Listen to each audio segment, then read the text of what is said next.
दष्ट्वा भवन्ति मनिमेषि विलोकिनीयम्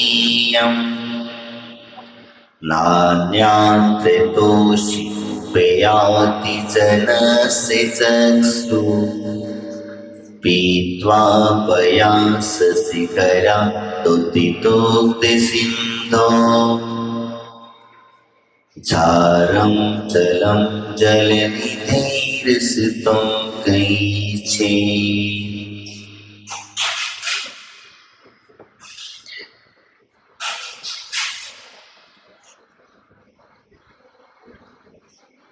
भगवान की भक्ति करते हुए आचार्य मांगे तुम गोस्वामी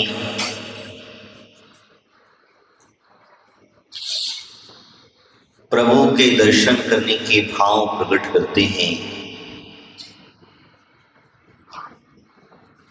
ऐसे भाव जिसे देख करके अपने आप को मनुष्य सफल कर लेता है। हम लोग तो भगवान के दर्शन करते हैं तो आंखें बंद हो जाती हैं, आंखों में अपने आप ही एक नशा सा चढ़ जाता है और ऐसा नशा चढ़ जाता है कि आंखें भगवान की जनिबिंब को निहारने की कोशिश तो करती हैं लेकिन वो निहार नहीं पाते हैं। सोचो, कभी विचार करो कि जब जनिबिंब के अंदर में इतना तेज है तो साक्षात अरहंतों के अंदर में कितना तेज रहा होगा कि जिन्हें हम जनिबिंब को देखने में हम समर्थ नहीं है तो साक्षात अरहंत को देखने में आंखें कैसे समर्थ रही होंगी, उनके मुखमंडल को कैसे निहारती होंगी, उनके मुखमंडल के तेज पर पैसे अपने आप की आंखें टिक पाती होंगी। ये सबसे बड़ी बात यहाँ पर कहते हैं, क्योंकि भगवान की आंखों, भगवान के चेहरे पर अपनी आंखों को टिका देना ये सबसे बड़ी बात होती है। यहाँ तो कभी कहते हैं कि चरण कमल को हृदय में विराजमान करना और कभी कहते हैं कि अपनी आंखों को उनके चेहरे पर टिका देना कैसे संभव हुए। हृदय कमल में जब विराजमान करोगे तो आपके जीवन में कभी भी आपके हृदय की भावनाएं अशुद्ध नहीं होंगी। कभी भी आप ये विचार करना, क्योंकि जब तक प्रभु के और गुरुओं के चरण अपने हृदय में विराजमान है तब तक संभव नहीं है कि आपके हृदय में विकार भाव उत्पन्न हो जाए,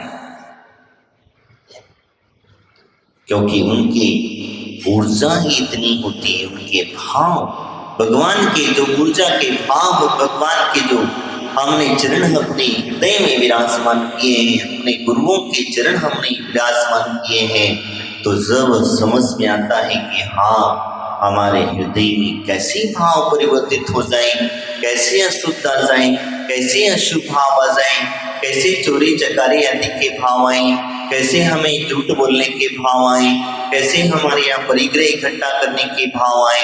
असंभव। या तो तुम्हारे हृदय में भगवान के और गुरुओं के चरण विराजमान हुए ही नहीं है, और हुए हैं ये भाव आ ही नहीं सकते हैं, ऐसे भाव हो ही नहीं सकते हैं, क्योंकि हृदय उसकी अपने आप शुद्ध हो जाता है और इतना शुद्ध हो जाता है कि उसके भाव बिल्कुल शुभ और शुद्ध निकला करते हैं। उसकी वर्गणाएं जो हैं वो वर्गणाएं हमेशा हृदय में जब बहती हैं, हृदय से बाहर की ओर बहती हैं तो शुद्ध वर्गणाएं बहती हैं, और जब शुद्ध वर्गणाएं बहती हैं तो जीवन संयम में वातावरण की ओर बढ़ता है। उस जीवन में कितने भी काल कोठरी में उसे ले जा करके डाल देना, लेकिन उसके हृदय में कभी भी कोई परिवर्तन नहीं होगा। यही कारण था आचार्य मांगेतुंग स्वामी के हृदय को परिवर्तन न कर पाने का।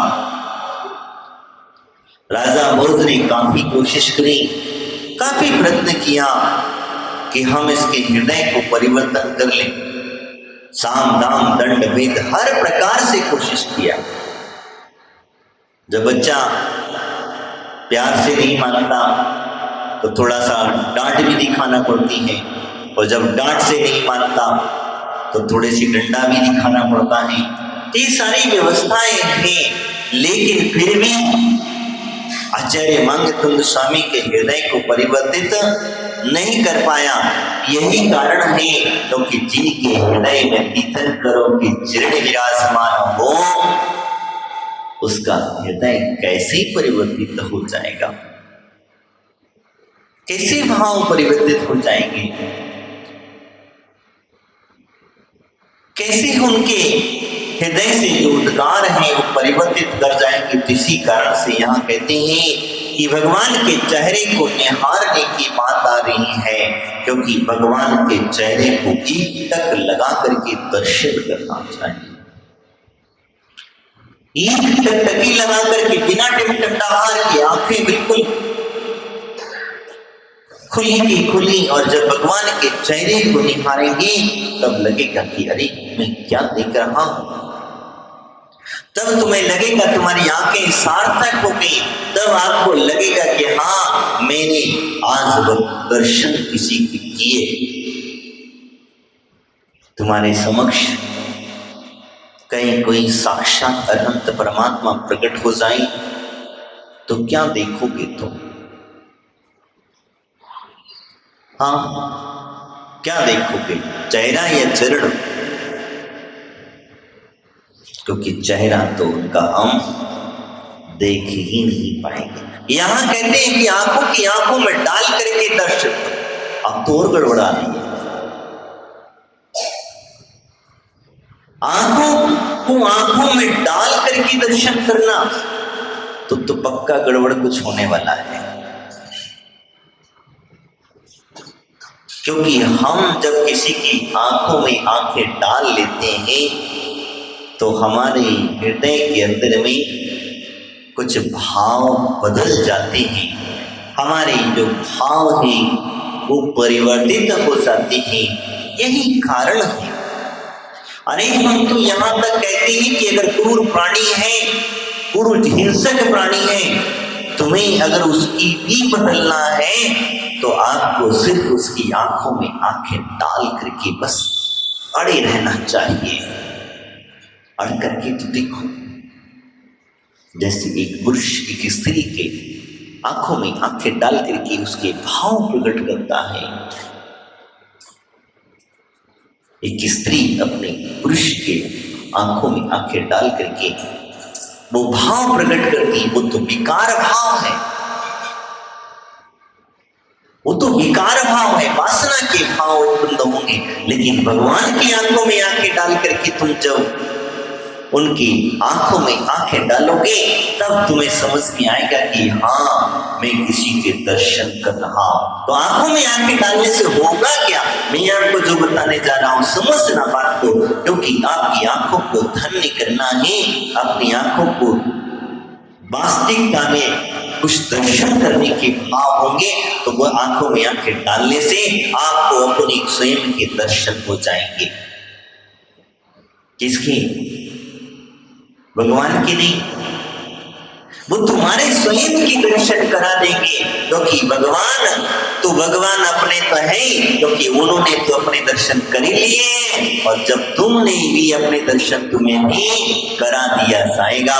जब तुम्हें तुम्हारा दर्शन हो जाएगा तो घबराना मत, क्योंकि घबराहट पहले चालू हो जाएगी। क्योंकि जब कुछ न कुछ गड़बड़ होगी, जब हृदय की गति तीव्र हो जाएगी, हृदय की भावनाओं में जब परिवर्तन आ जाएगा तो अपने अंदर के दर्शन करा देंगे।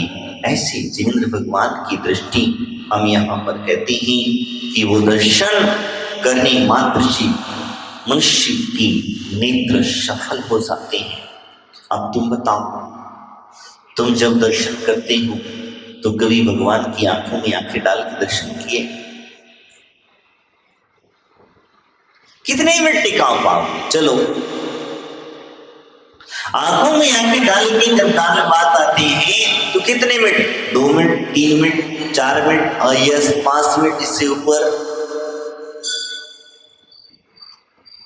और उसी 5 मिनट में ही बहुत बड़ा अलबेला होना चालू हो जाएगा। उस 5 मिनट में आपके अंदर से ऐसी भावनाएं परिवर्तित हो जाएंगी, क्योंकि वो भावनाएं अरहंत की होंगी, वो भावनाएं भगवान की होंगी, वो भावनाएं तीर्थंकर की होंगी। तुम्हारी भावनाएं तो कहीं कोशों दूर जाकर के पहुंच, क्योंकि जो तुम्हारा बुझा हुआ दीपक है अब वो जल जाएगा, क्योंकि जलाने के लिए जले हुए दीपक के पास जाना पड़ता है, तब जाकर के वो जलता है। तुम तो सोचते क्या हो कि हम माचिस से जला लें, माचिस से कितना जलाओगे, वो भी छिड़ जाती है। लेकिन जले हुए दीपक से दीपक जलाओगे तो उसका कुछ फल ही कुछ अलग होगा, उसका कुछ आनंद ही कुछ अलग होगा। यहाँ वही प्रकट कर रही है कि हे भगवान, आपका दर्शन कर लेने मात्र से टिमकार, टिकटकी लगा करके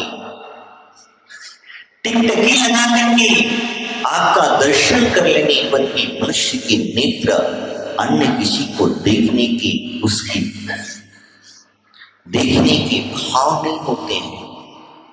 देखोगे, जब तुम्हें तुम्हारी आत्मा के दर्शन हो जाए तो क्या तुम चाहोगे? क्या तुम्हारे अंदर आंखें बंद करने, आंखें देख, किसी की आंखों में आंखें डाल करके जब तुम्हें कुछ और नजर आने लग जाए, तुम्हें सामने वाले की व्यक्ति के जीवन की गाथा नजर आने लग जाए, तुम्हें उसमें आंखों में प्रेम नजर आने लग जाए, तुम्हें अपनापन नजर आने लग जाए, तुम्हें कोई अपने आत्मा को कल्याण कराने वाला व्यक्ति दिखने लग जाए, तो क्या आप किसी और को ढूंढने की चाह करोगे? आप किसी और को ढूंढने की भाव बनाओगे? नहीं बनाए, क्योंकि भाव ही नहीं होंगे। इसीलिए कहा कि उनके बिना टिमकार रहे थे प्रभु, मैं आपकी आंखें में आंखें डाल करके देख रहा, और देखने से उसे उसी तरह संतुष्टि नहीं होती। आगे कहते हैं अभी भी संतुष्ट नहीं हुआ है, संतुष्टि नहीं होती। जिस तरह चंद्रमा से के समान उज्जवल क्षीर सागर का मीठा जल पीकर के समुद्र का खारा जल पीना कौन चाहेगा? चंद्रमा की शीतल किरणें जब निकलती हैं तो समुद्र के अंदर में भी शीतलता प्रदान हो जाती है। समुद्र की लहरें अपने आप बढ़ने लग जाती हैं। उस शीतलता का महत्व है। आपने देखा होगा कि जब समुद्र की बात आती है तो जब शीतलता चंद्रमा बढ़ता है तो समुद्र का जल बढ़ता चला जाता है, और चंद्रमा जब घटता है तो समुद्र का जल स्तर अपने आप घटने लग जाता है। ये कौन सा चमत्कार है? ये कौन से भाव है? ना कोई कम कराता है, ना कोई ज्यादा कराता है। वो पानी कहाँ चला जाता है और वो शीतलता आ जाती है, बर्फ कहाँ बन जाती है, ऐसा कुछ लगता है। क्योंकि शीतलता जहाँ आ जाएगी, ठंडक जहाँ महसूस होने लग जाएगी, तो यही किरण होता है। तो कोई शीतल किरणों में बैठ करके क्या उष्ण सूर्य की किरणों में जाना चाहेगा? कोई सूर्य की किरणों में बैठना चाहेगा? नहीं बैठना चाहे, क्योंकि जिसे शीतलता प्राप्त मिल रही है, शांति जिसको मिल रही है, ऋषि प्रकाश कहते हैं उसे देख करके संतुष्टि प्राप्त कर नहीं होती है। भगवान को देख करके मन अभी भी संतुष्ट नहीं हुआ है। भगवान की आंखों में आंखें डाल ली है, तब भी मन में संतुष्टता नहीं आई। क्यों नहीं आई है? क्योंकि आपको अपने अंदर की जो विकार भाव है वो अभी हटे नहीं, संतुष्ट उसी को नहीं होता है। संतोष उसी को प्राप्त नहीं होता है जिसको विकार भाव वो है, वो हटते नहीं है। जब तक हटेंगे नहीं तब तक संतोषी प्राप्त होगा ही नहीं। आप मुनिराज को आहार देते हैं, एक गिलास देकर के भी कई लोग संतुष्ट हो जाते हैं, संतोष को प्राप्त हो जाते हैं, और कई लोग पूरा का पूरा आहार भी कराते हैं तब भी असंतुष्ट बने रहते हैं। तो उन्होंने वो जो दिया ही नहीं है, मन में संतुष्टता के भाव ही नहीं है, और मन में जब तक संतुष्टता के भाव नहीं आएंगे तब तक वह कितना भी दे ले, कितना भी कर ले, उसी जब देखो तब मन में असंतुष्टि ही बना रहेगा। भगवान की यहाँ भक्ति करते हो, भगवान की पूजा करते हो, भगवान का अभिषेक करते हैं, तो जो लोग देखो एक ग्लास कलशिया में भी अपनी शांति पा लेते हैं। एक कलसी छोटी सी भी मिल जाए तो उन्हें बड़ा आनंद होता है कि मैंने आज मेरा धन्य भाग, मेरा आज धन्य भाग कि मैंने प्रभु के ऊपर एक छोटी सी कलसी को ढाल दिया, मैंने आज प्रभु का अभिषेक किया। और जो संतुष्ट होते हैं वो असंतुष्ट होते हैं, वो क्या करते हैं पता है क्या? इसके भी हाथ लगाएंगे, उसको भी हाथ लगाएंगे, इसके भी कंधे में हाथ डाल देंगे। उन्हें संतुष्टि नहीं है, और इतना भी करने के बाद में भी शांति धारा के कलश को तब भी इनके जीवन में शांति नहीं आ पाती है। बड़ी विचित्रता है। तो इसीलिए कहा जाता है कि संतोषी सदा सुखी, असंतोषी सदा दुखी। संतोष जहां होगा चाहे छोटे से हो गए, आपको मैं वही कह रहा हूं कि यहाँ वो संबोधन करते कहते संतुष्ट नहीं हो रहा, अपने आप को संतुष्ट। इतनी तीन लोग के नाथ की आंखों में आंखें डाल के बैठा है, तब भी कह रहा है कि मुझे शांति नहीं है, मुझे संतुष्टि नहीं हुई है। तो बताओ तुम्हें कहां ले जाए? अब तुम्हें और कहां ले जाए? अब तुम्हें और किसके चेहरे को दिखाने को बैठा दे जिससे तुम्हें संतुष्टि प्राप्त हो जाए? और संतुष्टि प्राप्ति करने के लिए मैंने बीच में कहा, आप एक पूजा करो, आधी पूजा करो, एक जाप दो, एक माला फेरो, लेकिन संतुष्टि पूर्वक करना, भाव को इतनी संतोष परिणामी बनाना कि हमें जो मिल गया, भाग्य में था वही मेरा आज मुझे मिल गया। ग्रस्त जीवन में आप रहते हो, और ग्रस्त जीवन में रह करके अपने आप को संतुष्टि बनाने चालू कर दोगे, आप देखना आपके जीवन में बहुत आनंद आ जाएगा। फिर आपके जीवन में हायतोवा नहीं लगेगी, आप अधिक परिग्रह जोड़ने के भाव नहीं रखेंगे, आप बार बार दुकान भागने के भाव नहीं रखोगे। दुकान जाना है, ठीक है, ये चले जाओ दुकान, लेकिन जो पूजा करने के भाव, जैसे अभिषेक करने के भाव होते हैं, उसे तो वही आनंद आएगा। तो जहां हमें संतोषी होना है वहां पर हमें संतोष प्राप्त करना ही पड़ेगा। हम शाम को देखते हैं दीप अर्चना होती है, जिस परिवार की ओर से दीप अर्चना होती है वो परिवार तो एक तरफ बेचारा खड़ा रहता है, दूसरे आकर के हमें नहीं मिला, हमें नहीं मिला, हमें नहीं मिला।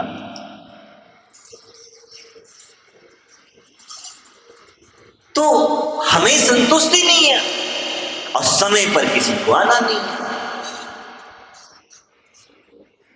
समय पर किसी को आना नहीं है। और जब समय पर नहीं आओगे तो फिर क्या पाओगे? समय पर आना नहीं है और संतुष्ट हमें होना नहीं। ठीक मिल गया तो ठीक है, दूसरे बेचारे को भी ले लेने दो, दूसरे बेचारे को भी चढ़ा देने दो, उसको भी स्थापना कर लेने दो, उसको भी अपने जीवन में प्रकाश पा लेने दो। सब तुम ही कर लोगे क्या?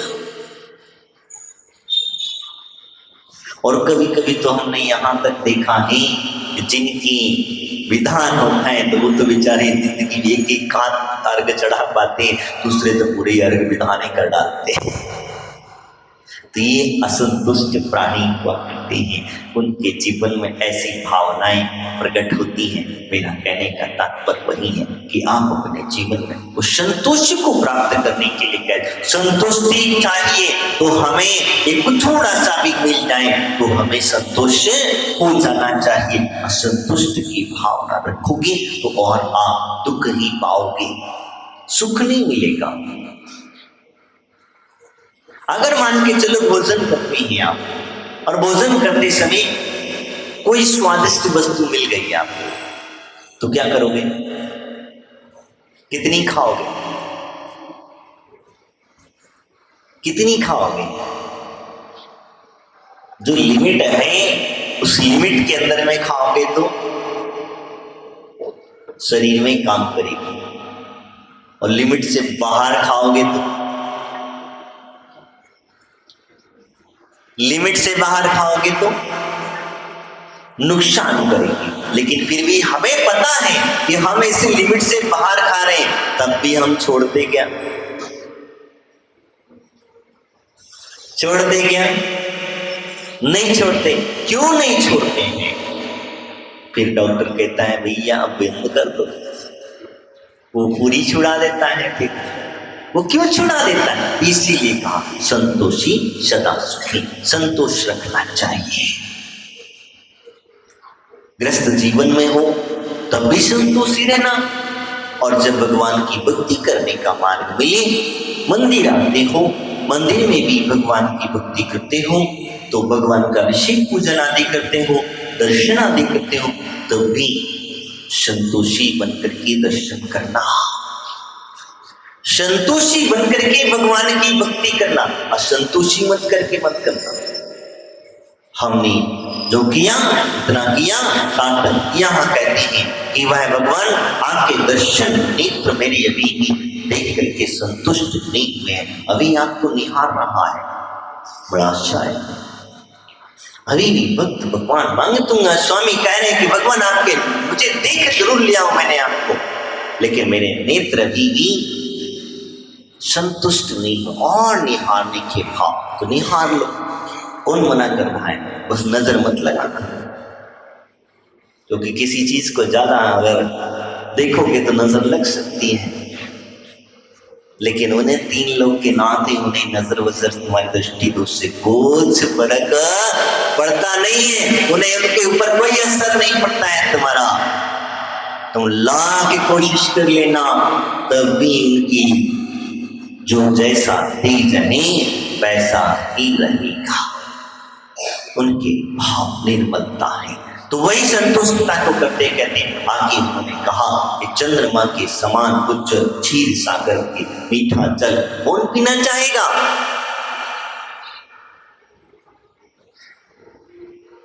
कौन पीना चाहेगा? सब पिएंगे कि नहीं पिएंगे? खारा पानी पियोगे कि मीठा? किसी तो पसंद है। मीठे पानी के आगे कोई खारा पानी पीना चाहेगा?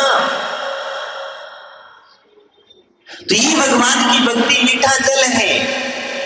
ये भगवान की स्तुति के स्तोत्र जो पूजा पाठ करते हैं, जो भक्ति करते हैं, आराधना करते हैं, ये मीठा जल है, खारा जल नहीं है। ये मीठा जल है, इसे जितना भी पी लो उतना भी प्यास और बढ़ती नहीं जाती, इससे संतुष्टि बड़ा आनंद मिलता है।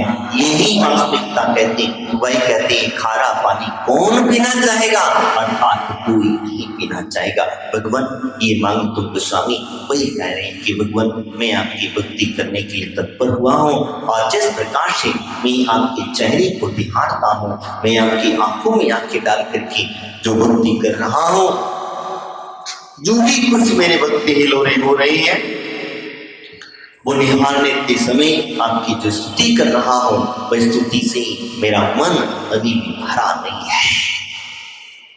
मैं अभी संतुष्ट नहीं हुआ हूं। मुझे मीठा जल जरूर प्राप्त हो गया है।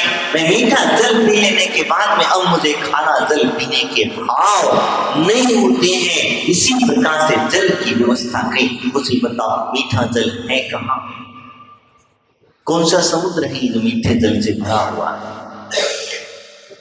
हाँ, क्षीर सागर में दूध का पानी है। जिसमें मीठा जल है मुझे बता दो। कोई बताएगा?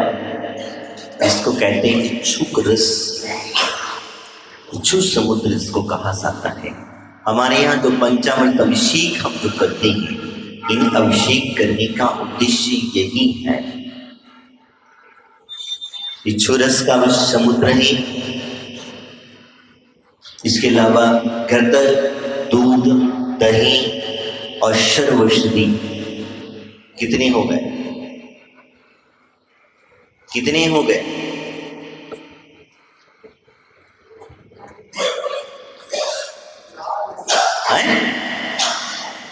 इच्छुक रस 1, घी 2, दूध 3,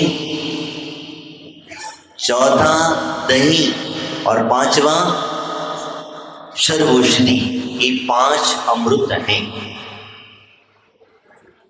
क्या है ये?